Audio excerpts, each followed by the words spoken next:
This is Behind the Headlines, with behind-the-scenes analysis on issues affecting Pennsylvanians, sponsored by the Susquehanna Valley Center for Public Policy. Now, here's your host. Hi, from Philadelphia to Erie and from Pittsburgh to Scranton, that's Behind the Headlines. I'm Charlie Greenawalt, Senior Fellow of the Susquehanna Valley Center of Public Policy, and I'm joined as usual by my co-host Maura Donley. Hi, Maura. Hello, Charlie. It's good to be with you again. Nice to see you too. And we are very fortunate today because we have someone who's keeping a promise. Yes, she is. Yes, formerly we had State Treasurer Stacy Garrity on our show, and we didn't get to cover so much of what we wanted to talk about. So she promised that she'd come back, and here you are, Treasurer. Thank you very much, Treasurer Garrity, for coming Charlie back. And Maura, it's always good to be with you. Well, Thank it's you. wonderful to have you. Thank you. Could you remind us again? You are the State Treasurer. Could you just quickly, every time you come on, we ask you to just quickly give our viewers, because some haven't been there before, a overview, a quick thumbnail sketch of what your office does and what you do. Absolutely. So I am the fiscal watchdog for $180 billion. And of that $180 billion, Treasury directly invests $55 billion. We make every payment in the Commonwealth, so that's about 20 million payments a year. Fun fact, over 3 payments a second. Yes, we run all the consumer programs, so PA 529 College and Career Savings Plan, PA ABLE, which is our program for Pennsylvanians with disabilities, unclaimed property, we give back military decorations, we run Board of Finance and Revenue, which hears every late appealed tax. But what we don't do is, I do not do taxes, that's Department of Revenue.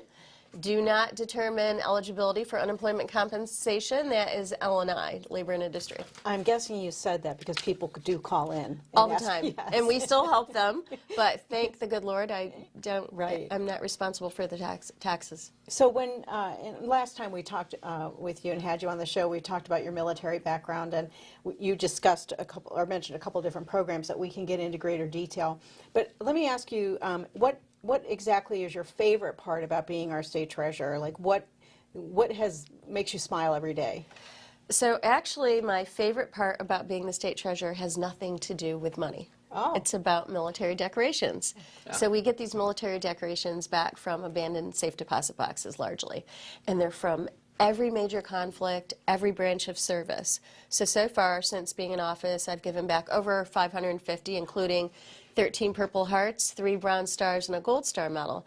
And we do in-person returns. In fact, I'm about ready to do another in-person return at the office, but we'll go to Legions, VFWs, wherever it's typically the family, because typically the veteran has passed away. But think about it, every medal, if it's their dog tags, whatever they saved was very precious to them, and it represents their story, and it's a symbol of the sacrifice that they made for all of us. That must take a lot of work to try to track down family and, just to give them back. But that's really excellent that happens. Yeah. What's the oldest medal that you ever gave back? So right now we have World War I dog tags, but I think the oldest thing that we gave back, we had Civil War shoulder boards. Oh. Yeah, so Oh, wow. epaulets. And Very impressive. yes, and we found the relatives, gosh, it was a few months ago, in return, those shoulder boards. Congratulations. So what surprised you the most when you became the treasurer that you weren't really anticipating when you took on the role?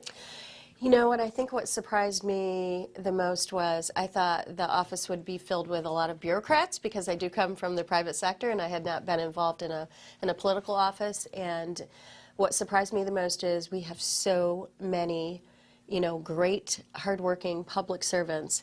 And I have to say that I am the first row office that when I came in, I didn't fire everybody from the other political side. So I kept everybody. And, and I, of course, received calls saying, Stacy, we know you're new to politics, but Yes, you have to I'm sure you clean did. house. And I said, well, I ran a battalion in a war zone, and I think I can put together a staff. And they're wonderful. That's That great. is so rare in Harrisburg. That just doesn't happen. Apparently not, and I didn't know that, but I thought, you know what, I'm responsible for, at the time, it was over $150 billion. And I thought, you know what, I'm not going to start with all brand new people.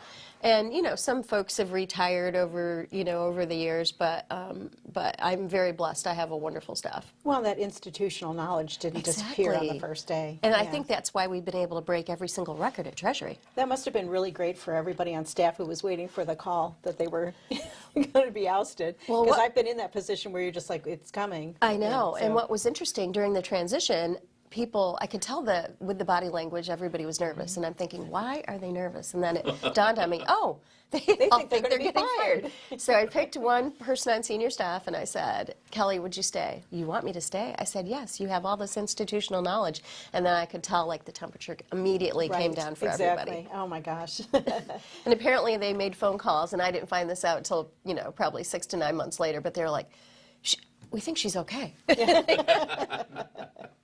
Well, some of the other programs you mentioned PA Able, and I understand that this program expanded earlier this year. Can you tell me about how PA Able helps Pennsylvanians? Absolutely. So ABLE stands for Achieving a Better Life Experience, and that is exactly what the program does. So it helps Pennsylvanians with disabilities basically have financial freedom and independence. And it offers tremendous tax advantages. And we have the 5th largest ABLE program in the nation. So over 13,000 Pennsylvanians, about $215 million saved. And just what started January 1st, 2026 was the ABLE Age Adjustment Act. So right now, well, before 2026, you would have had to have the onset of your disability by the age of 26. That's expanded to 46. And why that is so fantastic is that it will allow roughly 6 million more Americans to be eligible for the program, and that includes 1 million of our veterans who were injured after the age of 26. So can you get into a little bit more detail? Like, what does that mean, that financial responsibility? Like, what do they get if they're in the program? Like, So they can save their money. So before, Oh, it's a before we savings had, program. yes, it's a Okay, savings gotcha. program. All right. But before we had PA Able, you could not save your own money without risking your federal entitlements like SSI, which was a disgrace. Oh, I mean, that's why it's significant. And, All right. yes, Wow. and there are huge tax advantages, and I love the program. Absolutely love it. That's amazing. Yeah. Well, one of the other programs that your office works with is called PA 529 College and Career Savings Program. I believe this is the program that when I was policy director of the state senate, we actually, I had a great analyst by the name of Jill Sheldrip from Lancaster County, and Jill thought of this idea and worked on it, worked with the Senate and the House Education Committees, and then following with Senator Jubileer, and we were going to get Senator Jubileer on the Today Show to talk about it, and unfortunately we couldn't schedule it, but it went on to into the hands of State Treasurer Hafer, I believe, who took possession of it, and it's taken off from there. Can you tell us what the status of this program is now? Some of us are very, very proud of it and think that it's achieved quite a lot, but you would know for sure. It has. So first of all, we've reduced fees since I've been in office by more than $23 million. So I want you to think about that. That's $23 million right back into the pockets of hardworking parents and grandparents so that they can invest more money in their child's education. But what this program does, it allows parents and grandparents, whoever, to sign up. I have 4 accounts myself, actually 5. Yes, nieces and nephews. So you were able to save and you receive tremendous tax benefits. And I like to remind people, this isn't just for 4-year degrees. It's for community college. It's for technical education, vocational training, apprenticeships, K through 12 even. A lot of people don't know that. Oh. Yes, for the tuition. So we have about $10 billion that's been saved. We have 2 programs. One is called the Guaranteed Savings Program. We call it the GSP. And what that program does is it allows you to save today. So no matter what you spend today or save today for a college credit, it's going to cost the same whether it's 5 years from now, 10 years from now, 15 years from now. So basically it takes inflation out of the equation. And then we have the investment plan, which basically allows you to pick from a portfolio of different investment options, and it follows the market. And our IP is rated gold. We've been rated gold for 3 consecutive years. We are only one of 2 states that have been rated gold for 3 years. So very proud of our 529 College and Career Savings Program. Well, when we saw you last time, you mentioned that there had been a tremendous growth in the program. There is. What do you attribute that to? I mean, just this year, apparently. Tell us a little bit about that. I believe it's because we've been doing a really good job promoting it. Okay. And I mean, I travel all across the state all the time talking about it, and our outreach team does as well. And we push it, and we've made it very easy to sign up. You can sign up for just $1. And we've really done a lot of different promotions. So if you sign up in this month, you know, we'll put $100 into your account, different programs like that. So, and our outreach team last year did like 1,300 events. So think about that. That's 1,300 places that you're talking about. You know what? This is really easy. Sign up. And statistics show that if you have a child that has a little bit of money, if you've saved a little bit of money for their education, they are 4 times more likely to have some sort of post-secondary education. Wow. So we're not going to let this go by, but you said you travel the state. I understand you don't just travel the state. You make a commitment every year. So why don't you tell us a little bit about what you do every single year that you've been in office? So every single year I've gone to all 67 counties. And it doesn't matter, you know, some counties obviously are a little bit bigger than others. So we were talking earlier about Sullivan County, a very small county, but I do go to their fair every year. So I go to all 67 counties, and I was going to do that one year. So after I won, people are like, who are you? Because if you recall, I wasn't supposed to win. And, right, so I went to all 67 counties, and then the second year I was in office, we got to 55, and I said, oh, we're at 55? Might as well get to 67, and then it became the thing that people are like, what number are you on? So I'm like, okay, I guess we're doing this. So this year, we're over 60. So already? Yes, already. You can take a break at the third quarter of the year. So is this by invitation? Do you just show up places, or are coordinated events going on? Coordinated, so it could be a community event, it could be, you know, something with a legislative event. So, you know, we do a lot with giving unclaimed property, so we'll have tables there. It could be conferences, universities, community colleges, manufacturing. I go to a lot of manufacturing locations because we do a Made in PA Mondays to highlight our wonderful manufacturers across the state. So you name it, I go to it. Could you tell us a little bit about that program, Made in PA? Yeah, so we do Made in PA Mondays. So we highlight every single Monday, and we've hit every single county, I think almost 3 times now. So we highlight a manufacturer because I think people don't realize how blessed we are and what we have in this state. Right. So we try to shine a spotlight on It's it. not just Peeps. Exactly, Yes. exactly. A lot more And than because I these. come from manufacturing, you know, that's really near and dear to my heart. I think we have one more program we want to ask you quickly about, and that is Keystone Scholars. Can you tell us a little bit about that? Absolutely. Yeah. So Keystone Scholars is a jump start for your child's education. It's $100. That's there for any baby born or adopted after January 1st, 2019. Okay. And we know that families love this program because there is over $150 million already saved and linked to PA 529 accounts. Oh, so there's a connection between those two. Yes, Okay, there is a that's connection. great. So Wow. we love Keystone Scholars. Great. And this travel program that you were outlining around the Commonwealth, almost none of our governors can say, or I'm sure very few of our former state treasurers can say, that they managed to visit all 67 counties, and moreover, to do it every year. That's just The only unbelievable. person I ever heard of doing that was Earl Inspector. Oh, okay. That sounds about right. Yeah. Yeah. Well, thank you very much for being with us again, Treasurer. We can't thank you enough for everything that you're doing for the state, and we look forward to another visit in the future. And I know you're going to be front and center in the independence celebrations that we have here this summer. So we'll Absolutely. be looking to see you. And thank you very much again for coming today. Oh, my pleasure. We'll be with you with another segment of Behind the Headlines right after this. Stay tuned. Behind the Headlines is brought to you as a public service by the Pennsylvania State Association of Township Supervisors, the largest, most influential municipal association in the Commonwealth. Since 1921, PSATS has been preserving and strengthening township government and securing greater visibility and involvement for townships in the state and federal political arenas. Covering 95% of Pennsylvania's land mass, townships represent 5.5 million residents, more than any other type of political subdivision in Pennsylvania. Additional underwriting provided by the Edward H. and Jeannie Arnold Foundation and by the Pennsylvania Manufacturers Association. Business in Pennsylvania is our business. Behind the Headlines is also supported as a public service by the Pennsylvania Highway Information Association, the go-to source to learn about transportation projects and issues. Visit pahighwayinfo.org.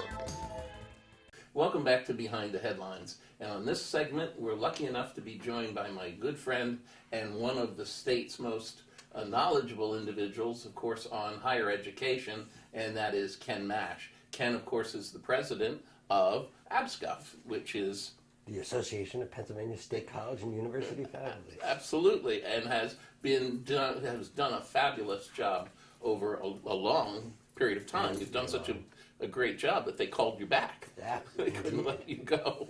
Well, thanks, Charlie. It's great to be here. No, it's nice to have you here. And you've brought along a guest.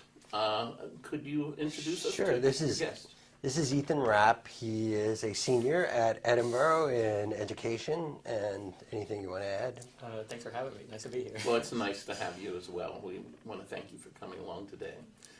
Today we thought we'd talk about some of the new conceptions, perhaps, of higher education that many people aren't familiar with in our audience or across the state, I think. And there is a movement afoot that people are talking about 90 credit bachelor degrees instead of 120 credits.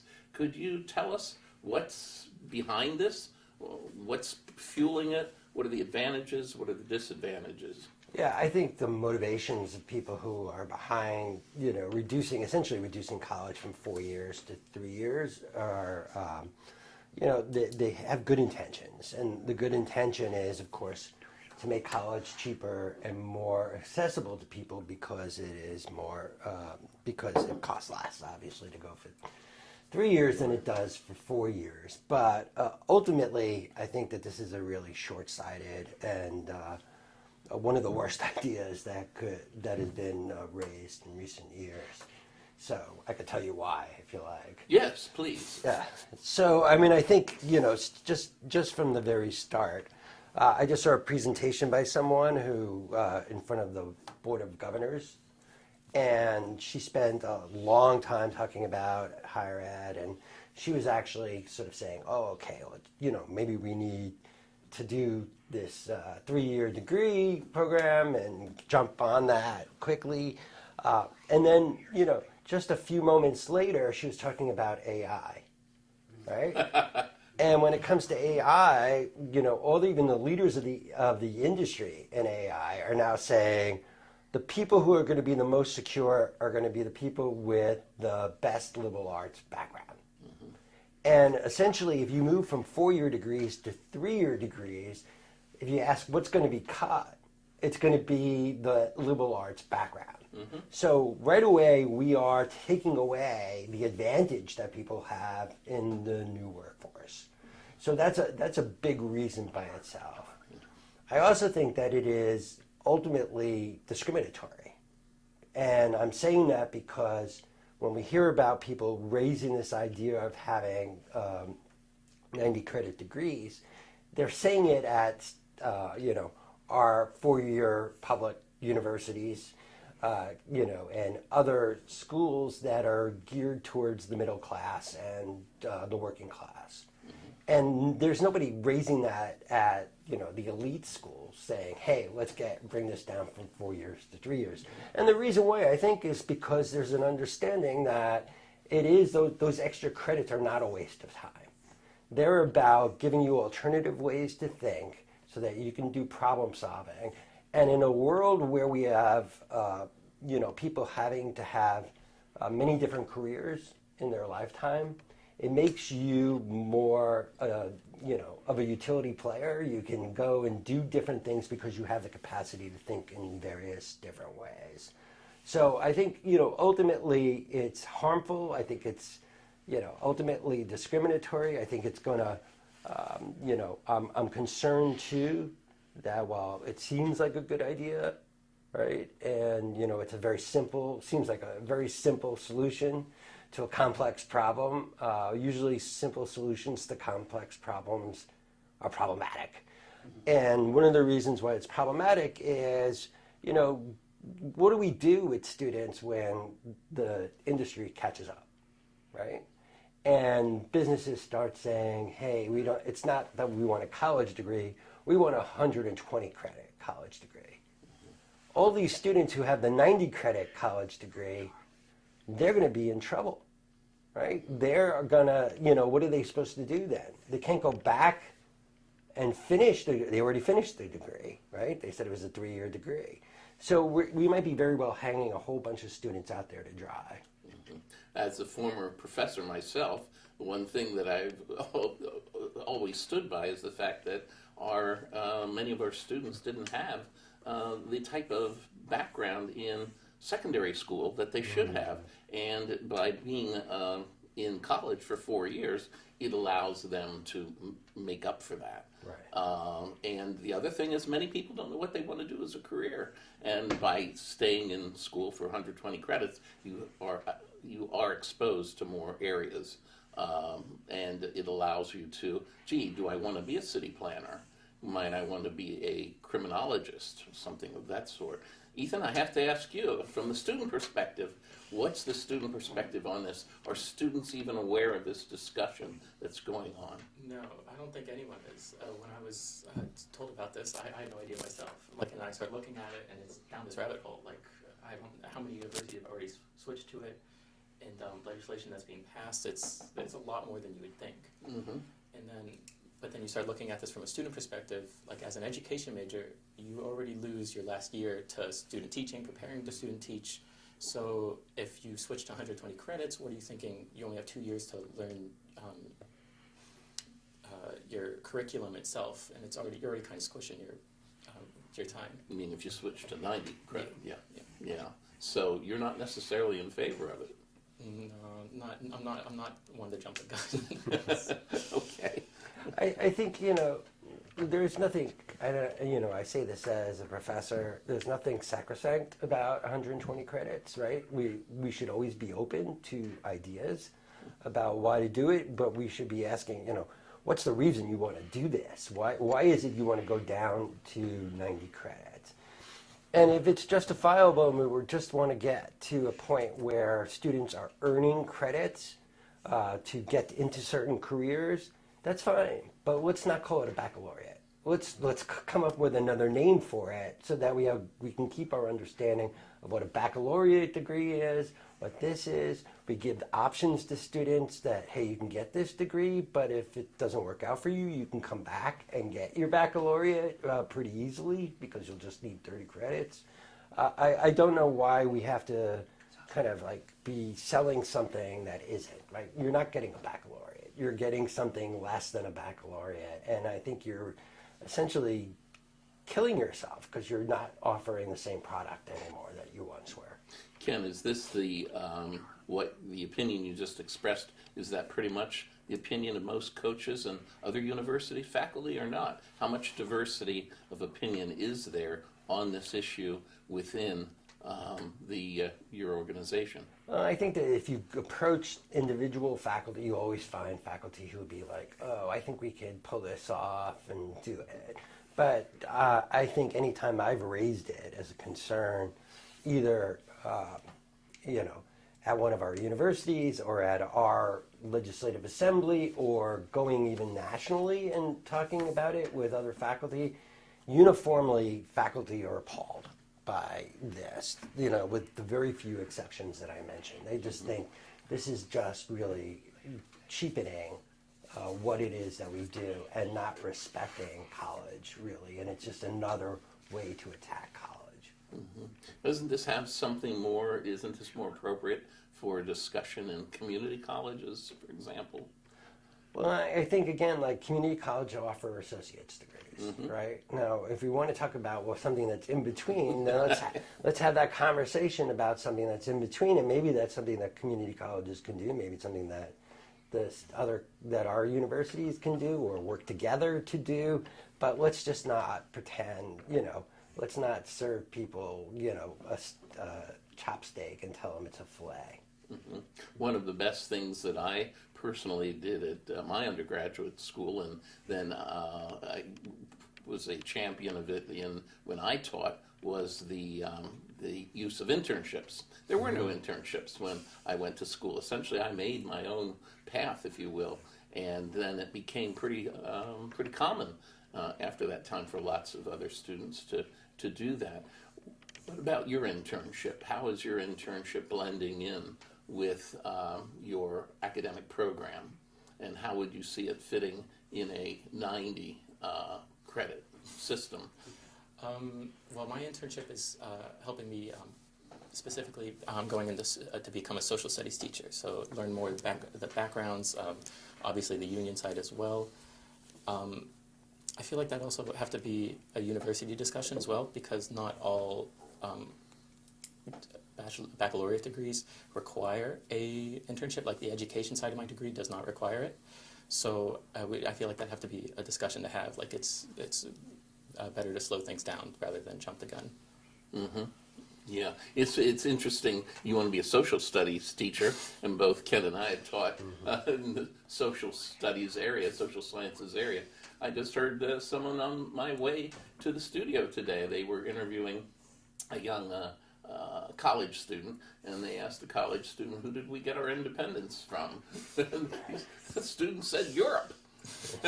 So this is, I think, a problem that we have, and why, Ken, I think why maybe we need the 120 credits. We've done a lot of things in education. Again, talk about simple solutions to complex problems. One of those things that we did was like the testing, when we know that the testing, doing testing just on math and reading, it ultimately had the effect of downgrading things like social studies and things like that. So we're not getting the background that we need there. And if you say, okay, now we're going to cut it out in college too, that means there's no room to actually ever learn it. Mm-hmm. What do you hope to get out of your internship finally, Ethan, in the last 20 seconds?